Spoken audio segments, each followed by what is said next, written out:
सिंध जे नाले वारे लेखक, अदीब, शाइर ऐं सहाफ़ी सैयद अमीर बुख़ारीअ जे 82 जनम ॾींहं जे सिलसिले में पुरवकार तक़रीब घोटकी प्रेस क्लब में थी गुज़री, जंहिंमें सियासी समाजी अॻवाननि, अदीबनि, शाइरनि ऐं सहाफ़ी कामरेड ग़ुलाम शाह, अयाज़ लतीफ़ दायो, अल्लाह वरायो बोज़दार, न्याज़ चन्ने, माजिद मीराणी, अब्दुल हई भुट्टो, अली असगर मल्हण, साईं ॾिनो अब्बासी, अब्दुल हई सावंद, इशफ़ाक़ खोटो, अब्दुल हई चाचड़, आज़ाद महर, माजिद संघुर, कामरेड बादल मलिक, यूसुफ मंगी, शाहिद चन्नो, सदाम मलिक, असगर टांवरी, सईद गुजर, अब्दुल रऊफ़ सुमरो ऐं ॿियनि शिरकत कई। उन मौक़े ते अमीर बुख़ारीअ जे जनम ॾींहं जो केक काटियो वियो, जॾहिं त सैयद अमीर बुख़ारीअ खे शानदार भेटा पेश कंदे कामरेड जमाल शाह चयो त सैयद अमीर बुख़ारी तबक़ाती समाज जे ख़िलाफ़ पंहिंजे लिखणनि जे ज़रिए जदोजहद कई।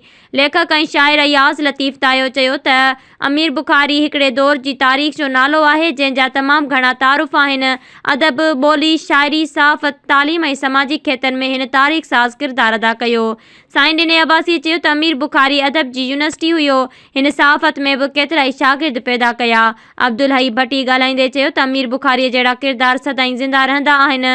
अल्लाह वरायो बोज़दार चयो त अमीर बुख़ारी मुंहिंजो उस्तादु हुयो, जंहिं वटि इल्मु, अदब ऐं सहाफ़त जा बुनियादी सबक़ सिखिया। न्याज़ चन्ने चयो त साईं अमीर बुख़ारी जेका मशाल राह रोशन कई, उहा अॼु बि नए नसुल जे हथनि में आहे। अब्दुल हई सावंद चयो त साईं अमीर बुख़ारीअ जे इल्मी, अदबी ऐं सहाफ़ती कम खे शाया करण जी ज़रूरत आहे, जीअं नए नसुल जी तरबियत थी सघे।